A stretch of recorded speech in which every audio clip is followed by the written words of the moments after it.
Hello সবাইকে, আমার channel Moumita 9 অফিসিয়ালের আরও একটা নতুন গল্পে সকলকে স্বাগত জানাই। আশা করি সবাই অনেক অনেক ভালো আছেন, সুস্থ আছেন। আমিও ভালো আছি। আমি মৌমিতা। এটা হলো পুরীতে আমাদের ডে 3।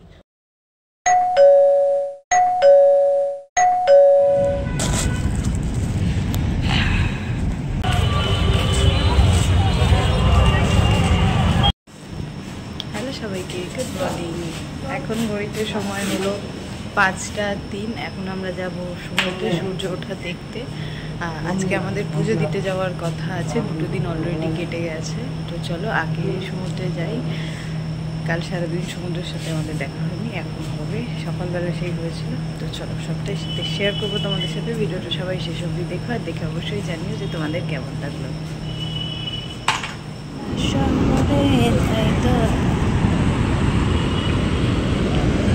সকালবেলা এরকম খোলা আকাশ আর সমুদ্র, অসাধারণ অসাধারণ। ভিডিওটা সবাই কোথা থেকে দেখছো সেটা কিন্তু কমেন্টে জানিয়ে যেতে একদম ভুলো না।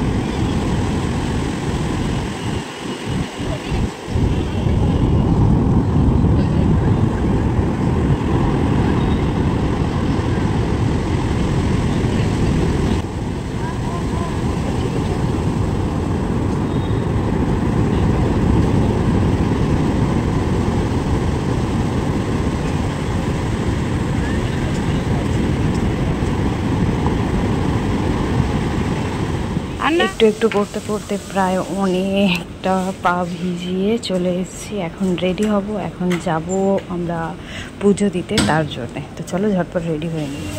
তো এখানে রেডি হয়ে পড়েছি, এখন আমরা যাব পুজো দিতে। আমাদের এই পুরীতে আসার টিকিট 2 মাস আগে হয়তো কাটা হয়েছে, কিন্তু তার থেকেও প্রায় 2 মাস, মানে টোটাল 4 মাস আগে থেকে চিন্তাভাবনা চলছে আমরা পুরী যাব। তো পুরী যাওয়ার কথা ভাবতে ভাবতে একটা জিনিস সেই দিন থেকেই ঠিক করেছিলাম যে জগন্নাথ মন্দির, জগন্নাথ দর্শন করতে যাব শাড়ি পরে। তাই এই শাড়িটা 4 মাস আগে কিনেছি যে পুরীতে গিয়ে পরবো বলে। আর সেই দিন আমি, বুনু আর মা 3জনই ম্যাচিং পরেছিলাম। আমি খয়েরি আর গোল্ডেনের মধ্যে পরেছি, বুনুও তাই পরেছিল, মা একটু লাল আর হোয়াইটের মধ্যে পরেছে। ওই যে মন্দিরের প্রায় কাছাকাছি আমরা চলেই এসেছি।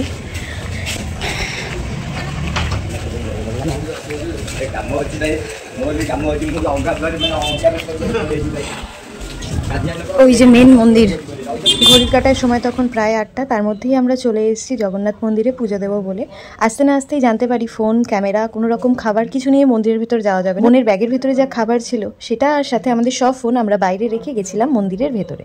পুজো আমাদের হয়ে গেছে, ভেতরে যেহেতু ফোন এলাও নেই তাই কোনো মতেই ভিডিও আমরা ভেতরে করতে পারিনি। পুজো দিয়ে এখন বাইরে এলাম। তো চলো রুমে যাই। ভগবান রক্ষা করবে। পুজো দেওয়ার পর প্রথমে একটু লেবু জল দিয়েই আজকের দিনটা শুরু করলাম।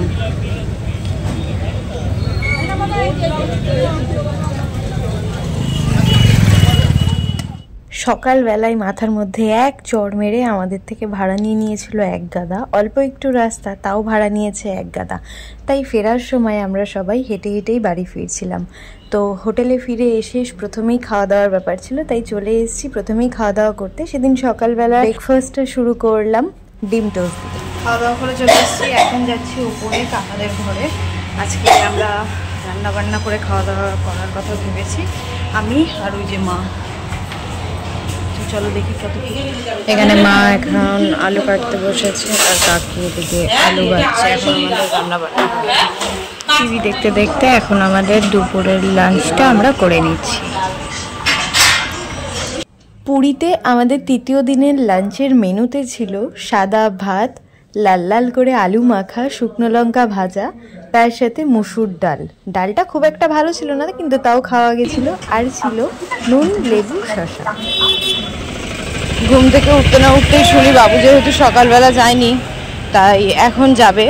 আমাদের যিনি পুজো করিয়ে দিয়েছেন তিনি বললো এখন ফাঁকা আছে, তোমরা গেলে গিয়ে দেখতে পাবে। তো সেই জন্যই এখন আমরা যাব। আর গিয়া আরও একবার জগন্নাথ দেবের দর্শন করে আসবো। 30শে এপ্রিল মানে পুরীতে আমাদের ডে 2।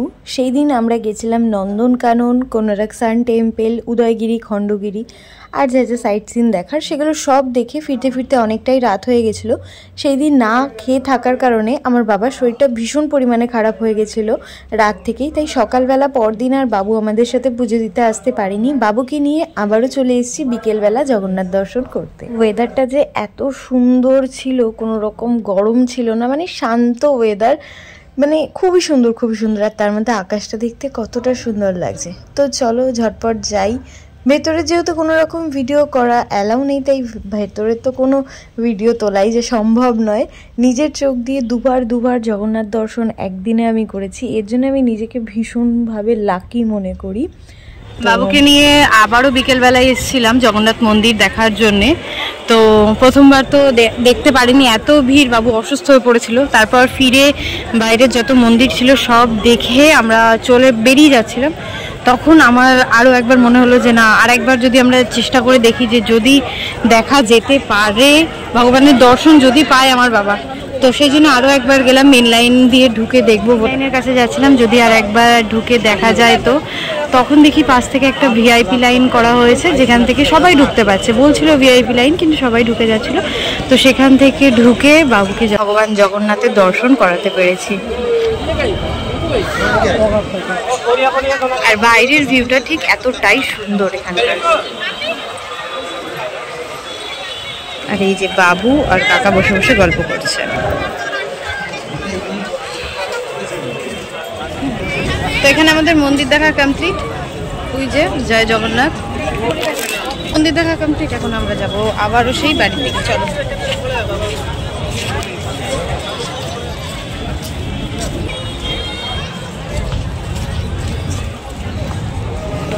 মন্দিরের ভেতরটা জাস্ট অসাধারণ অসাধারণ অসাধারণ।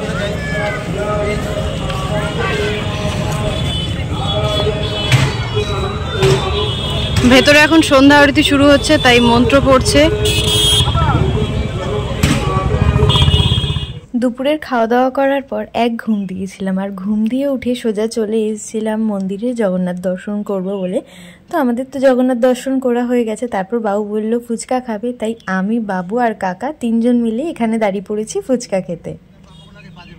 বুঝতে পারছি না যে কেন এরকমটা হচ্ছে। গতকাল আমরা যখন ঘুরতে গেছিলাম তখনও কাকার সাথে আমাদের যে গাড়ি চালাচ্ছিলেন তার সাথে একটু গন্ডগোল হয়েছিল।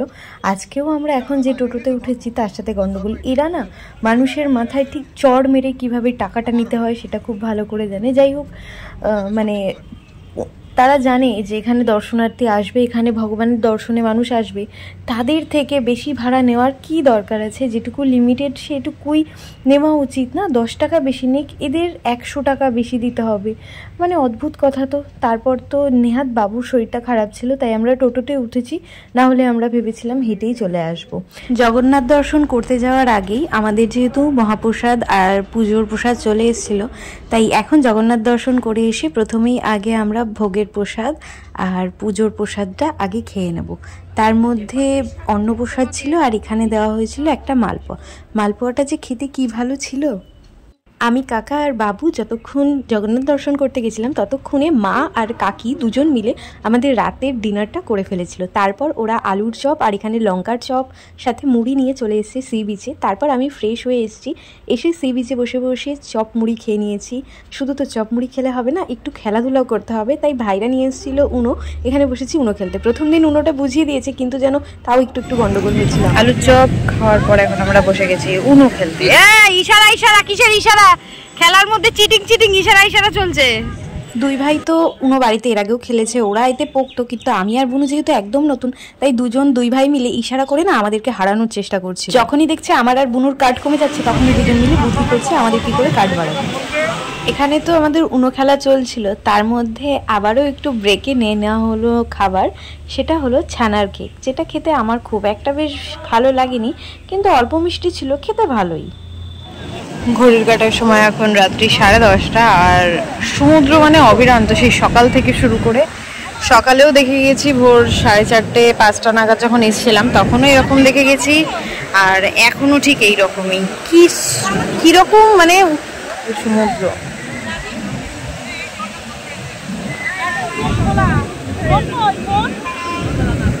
তো চলো এখন আমরা যাব সবাই রুমে।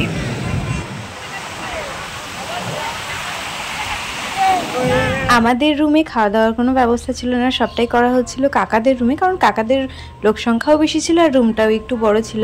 তো আমাদের রাতের ডিনারে ছিল সাদা ভাত, শসা আর সেদ্ধ ডিমের তরকারি। তো ব্লগটা এখানেই শেষ করি। সবার কেমন লাগলো কিন্তু অবশ্যই কমেন্টে জানিয়ে যেও। ভালো লাগলে একটা লাইক করো, নতুন হলে অবশ্যই সাবস্ক্রাইব করে নিও। বাবু খেয়েছিল কিন্তু সেদিন রুটি আর চানার তরকারি। নেক্সট ভিডিও দেখা হবে। ভালো থেকো, সুস্থ থেকো। Thanks for watching.